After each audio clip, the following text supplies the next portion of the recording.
Good morning बच्चों। आज अपन उपराष्ट्रपति के संदर्भ में बात करेंगे। उपराष्ट्रपति अनुच्छेद 63 में उपराष्ट्रपति पद की व्यवस्था की गई है। तो एक राष्ट्रपति होता है और एक उपराष्ट्रपति होता है। जब राष्ट्रपति किसी कारणवश से अपने पद पे काम नहीं कर रहा है उस समय उसके स्थान पे उपराष्ट्रपति काम करता है। ये राज्यसभा का पदों के सेनापति सभापति होता है और सभापति होने के नाते इनके निर्वाचन में संसद के दोनों सदनों के जो भी निर्वाचित सदस्य भाग लेते हैं। और अगर इसके निर्वाचन की पद्धति की बात करें तो इनका निर्वाचन आनुपातिक प्रतिनिधित्व प्रणाली के द्वारा एकल संक्रमणीबद्ध प्रणाली के द्वारा होता है। गुप्त मतदान होगा और उम्मीदवार की योग्यता की बात करें तो उसकी आयु कम से कम 35 वर्ष होनी चाहिए। कोई राष्ट्रपति की जितनी आयु हो, भारत का नागरिक होना चाहिए और किसी भी सरकारी पद पे काम नहीं कर रहा हो, वहीं न्यायालय के द्वारा दिवालिया और काबिल घोषित नहीं कर रखा हो। इन योग्यता को रखने वाला उम्मीदवार उपराष्ट्रपति के पद के लिए खड़ा हो सकता है। वहीं अगर अपन बात करें उपराष्ट्रपति को हटाने के संदर्भ में, अगर उपराष्ट्रपति के कार्यकाल की बात करें तो 5 वर्ष है, 5 वर्ष तक वो काम करता है। लेकिन राज्यसभा के सदस्यों का कार्यकाल 6 वर्ष है। उपराष्ट्रपति का कार्यकाल 5 वर्ष है, तो इसे उपराष्ट्रपति को 5 वर्ष से पहले भी हटाया जा सकता है। अगर राष्ट्रपति स्वयं अपनी स्वेच्छा से त्याग पत्र दे देता है वो अलग बात है। राज्यसभा के कुल बहुमत के द्वारा अगर कोई प्रस्ताव पारित कर दिया जाता है और वो अगर लोकसभा के द्वारा भी स्वीकार कर लिया जाता है, उस स्थिति में उपराष्ट्रपति को हटाया जा सकता है। सबसे पहले प्रस्ताव राज्यसभा में लाया जाता है क्योंकि राज्यसभा का ये पदेन सभापति होता है। इसी कारण से राज्यसभा में सबसे पहले उपराष्ट्रपति को हटाने के संदर्भ में प्रस्ताव लाया जाएगा। उस स्थिति में राज्यसभा के पास में ये पावर होता है। राज्यसभा के द्वारा जब इस प्रस्ताव को पारित कर दिया जाता है, अगर लोकसभा उसको स्वीकार कर लेती है तब उपराष्ट्रपति को हटाया जा सकता है। ये हटाने के संदर्भ में जो भी राज्यसभा और लोकसभा के द्वारा जो प्रस्ताव पारित किया गया है वो प्रस्ताव के माध्यम से इसको हटाने से संबंधित सूचना 14 दिन पहले देनी होगी। ये विशेष उपराष्ट्रपति के संदर्भ में। अगले पर बात करेंगे इनकी शक्ति और कार्यों के संदर्भ में।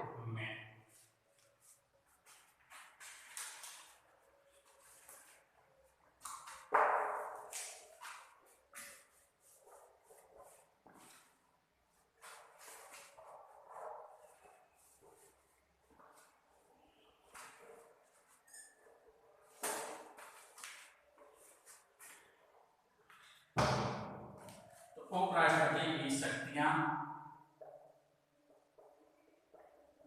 और कार्य।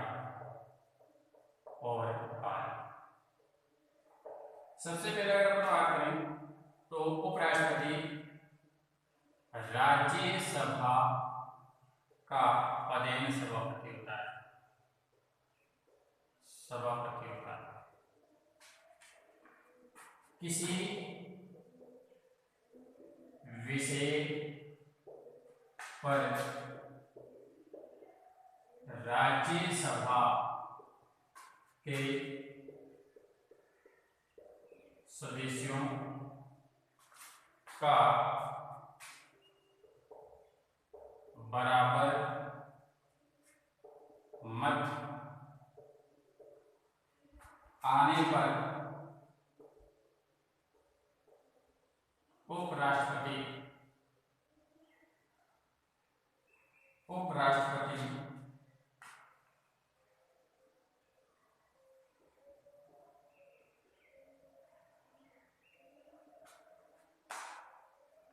को निर्णायक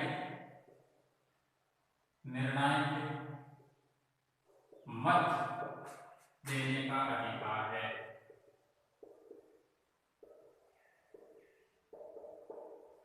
तो ये राज्यसभा का पदेन सभापति होता है। अगर मान लीजिए कोई भी विषय पे बहुमत की स्थिति प्राप्त नहीं हो रही है, बराबर है, पक्ष और विपक्ष में बराबर मत की स्थिति बन रही है, उस स्थिति में उपराष्ट्रपति निर्णायक अपना मत दे सकता है। अगर किसी विषय पे अगर उस राज्यसभा के सदस्यों के द्वारा ही अगर बहुमत की स्थिति के द्वारा अगर नहीं बनता है या बनता है, तो उस स्थिति में उपराष्ट्रपति को कोई दिक्कत नहीं होगी, वो विषय से संबंधित जो भी प्रस्ताव पारित करे वो खारिज हो जाता है या पारित हो जाता है। लेकिन जब विरोधी में और पक्ष और विपक्ष दोनों में अगर बराबर संख्या आ रही है, उस स्थिति में निर्णायक मत है वो उपराष्ट्रपति दे सकता है। अगली पर बात करेंगे राष्ट्रपति की अनुपस्थिति में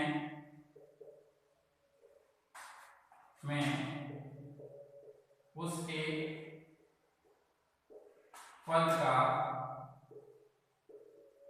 कार्यभार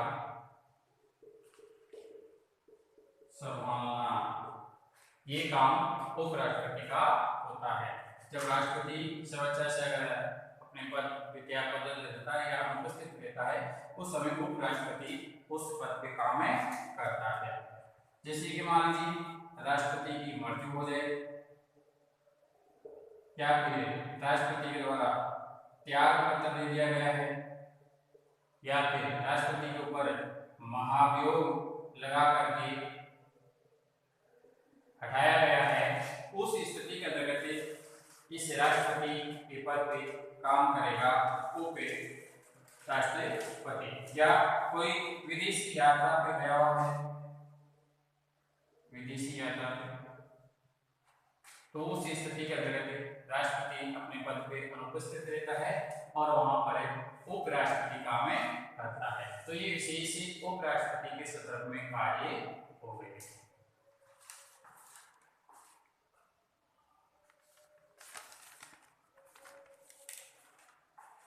अगले अपन बात करेंगे प्रधानमंत्री के संदर्भ में।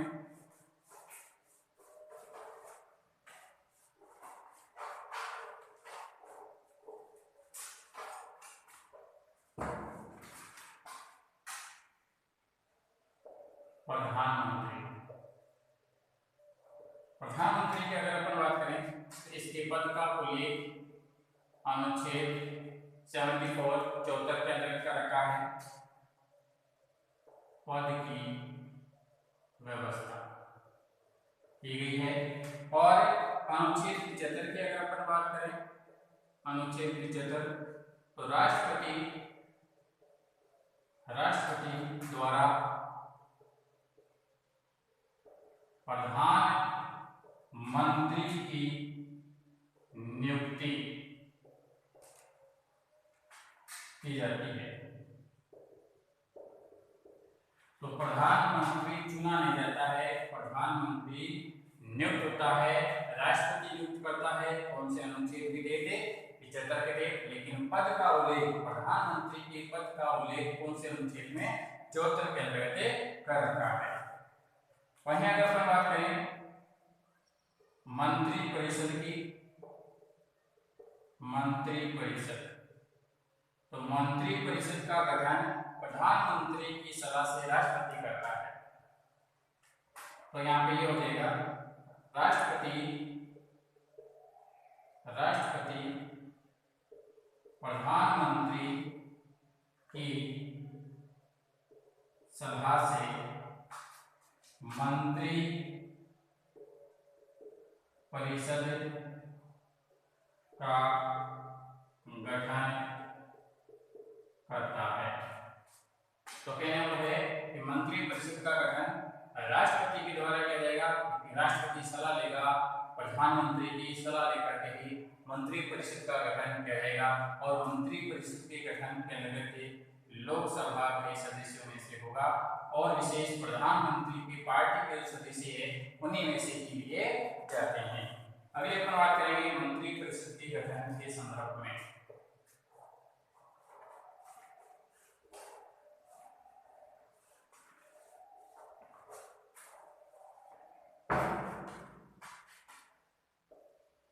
मंत्री परिषद का गठन। तो पहले ही अपने बात की थी, पहला प्रधानमंत्री की नियुक्ति। प्रधानमंत्री की जो नियुक्ति है वो राष्ट्रपति के द्वारा की जाती है, और राष्ट्रपति कौन से अनुच्छेद पे टिक करता है? 75 के तहत। राष्ट्रपति के द्वारा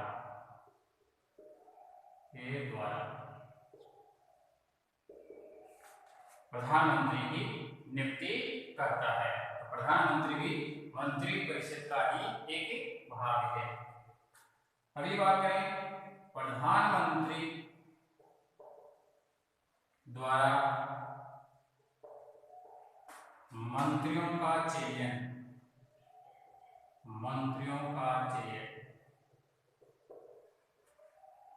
तो राष्ट्रपति प्रधानमंत्री की सलाह से ही मंत्रियों का चयन करते हैं। उनके कार्य के विभाजन की अगर भी बात करें तो मंत्रियों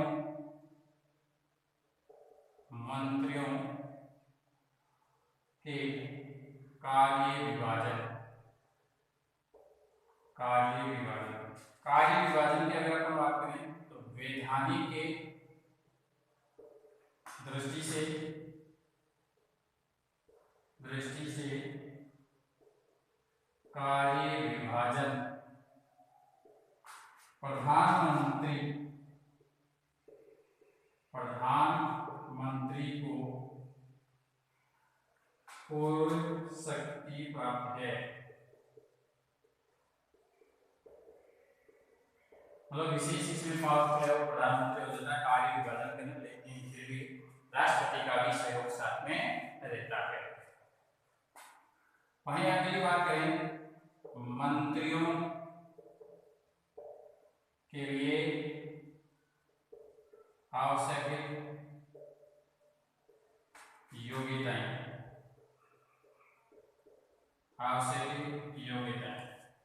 तो पहले अगर अपन बात करें, जो भी मंत्री बन रहे हैं उनके लिए कौन कौन सी आवश्यक योग्यताएं होनी चाहिए? पहली, संसद के किसी सदन का वो सदस्य हो, चाहे राज्यसभा का हो सकता है, चाहे लोकसभा का सदस्य हो, लेकिन अधिकांश लोकसभा के सदस्य में से ही मंत्रिपरिषद का गठन किया जाता है। वहीं अगली बात करें, संसद का सदस्य अगर नहीं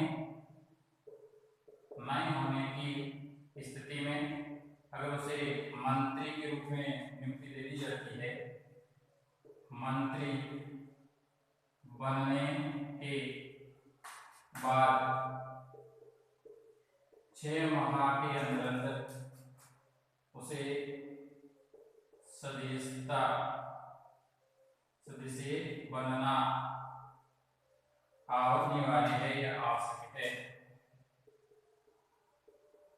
तो वो संसद के किसी भी सदन का क्या होना चाहिए? सदस्य होने चाहिए, तभी वो मंत्री परिषद के अंतर्गत उस व्यक्ति को मंत्री के रूप में नियुक्ति दी जाती है। मान लीजिए ऐसे व्यक्ति को नियुक्ति दी गई है जो संसद के किसी भी सदन का सदस्य नहीं है, तो नहीं तो कोई बात नहीं, उसको नियुक्ति दे दी जाएगी, लेकिन उसके साथ में एक शर्त हो जाएगी, जब उसको जिस डेट को नियुक्ति दी है उससे 6 माह के अंदर दोनों सदनों में से किसी एक सदन की सदस्यता हासिल करनी होगी। अगली अपन बात करें, मंत्रियों द्वारा शपथ ग्रहण। मंत्रियों द्वारा शपथ ग्रहण।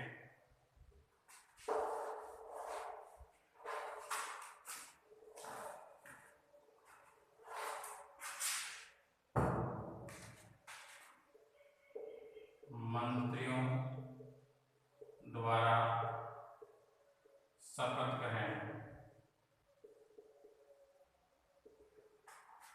तो प्रधानमंत्री वे मंत्री को राष्ट्रपति के सामने पद और गोपनीयता कंपटीशन के अंतर्गत ये सवाल पूछे गए हैं।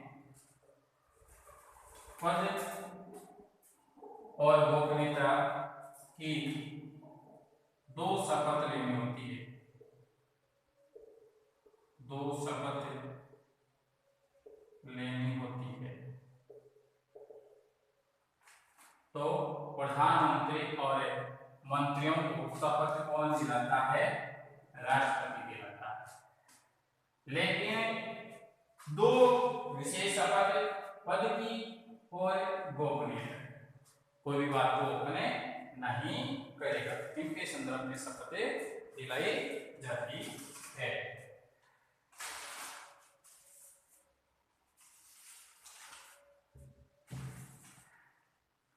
और अभी अपन बात करेंगे इसमें मंत्रिपरिषद का कार्यकाल।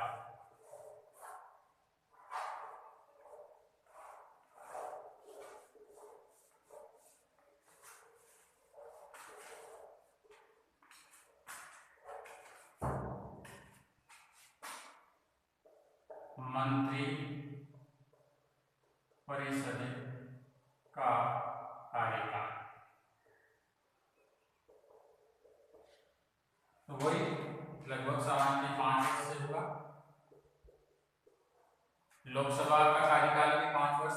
इसी कारण से लोकसभा के सदस्यों में से ही अधिकांश मंत्रिपरिषद का गठन प्रधानमंत्री और राष्ट्रपति के माध्यम से की जाती है, तो उसका कार्यकाल भी 5 वर्ष से हो जाएगा। लेकिन मंत्रिपरिषद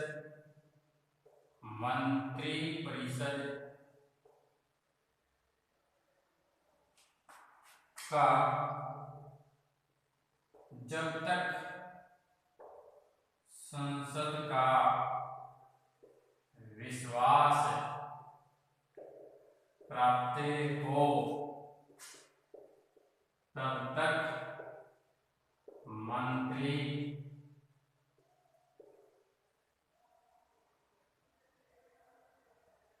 मंत्रिपरिषद का अस्तित्व रहेगा। और जैसे ही संसद को अगर विश्वास नहीं है मंत्रिपरिषद पे, तो उस स्थिति में मंत्रिपरिषद समय से पहले ही भंग किया जा सकता है। अगली अगर बात करें मंत्रियों के वेतन तथा भत्ते, इसकी व्यवस्था भी की गई है। तो मंत्रियों को मासिक वेतन भी दिया जाता है, मंथली, साथ में उन्हें भत्ते भी दिए जाएंगे,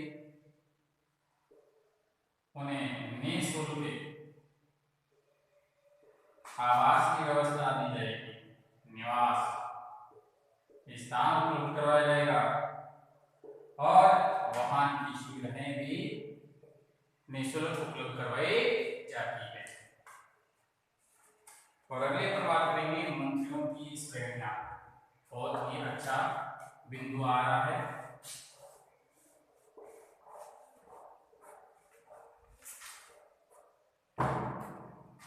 नंबर 8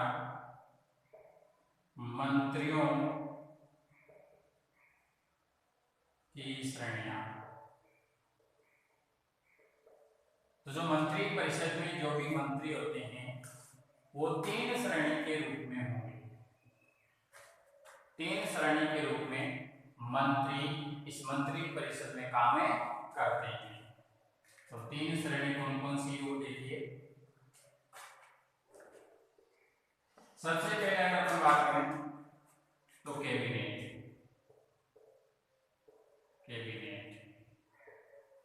की अगर हम बात करें तो ये है प्रशासन की सर्वोच्च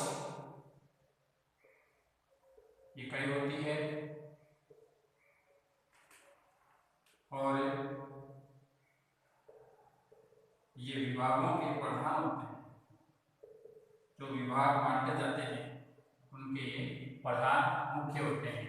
तो कैबिनेट है वो सर्वोच्च, कैबिनेट की स्थिति सबसे ऊपर सर्वोच्च रहती है। दूसरे स्तर पर अपन बात करेंगे राज्य मंत्री। तो इनकी स्थिति इनसे थोड़ी नीचे रह जाएगी। राज्य मंत्री राज्य मंत्रियों की अगर हम बात करें तो इनकी दूसरी श्रेणी हो जाएगी, दूसरी श्रेणी के मंत्री हो जाएंगे। पहली श्रेणी की कैबिनेट मंत्री वाला होगी, श्रेणी के कैबिनेट तथा उप मंत्री के बीच की कड़ी है। प्रधानमंत्री द्वारा कैबिनेट की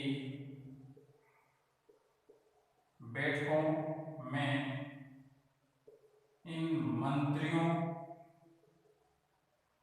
को आमंत्रित करता है। तो प्रधानमंत्री द्वारा कैबिनेट की जब बैठकें होती हैं उन मंत्रियों की, तब प्रधानमंत्री इन मंत्रियों को भी इनविटेशन देता है, बुलाता है। और तीसरी श्रेणी हो जाएगी उप मंत्री, जो सबसे नीचे वाले कैटेगरी वाला हो जाएंगे उप मंत्री। तो यहाँ पर भी अपने बात की कैबिनेट मंत्री उप मंत्री के बीच की कड़ी कौन होती है? राज्य मंत्री। तो ये तीसरी श्रेणी क्या होगी? तीसरी श्रेणी इनके ज्येष्ठ जो मंत्री होते हैं, ज्येष्ठ मंत्री के अधीन रहते हुए उनकी सहायता करता है,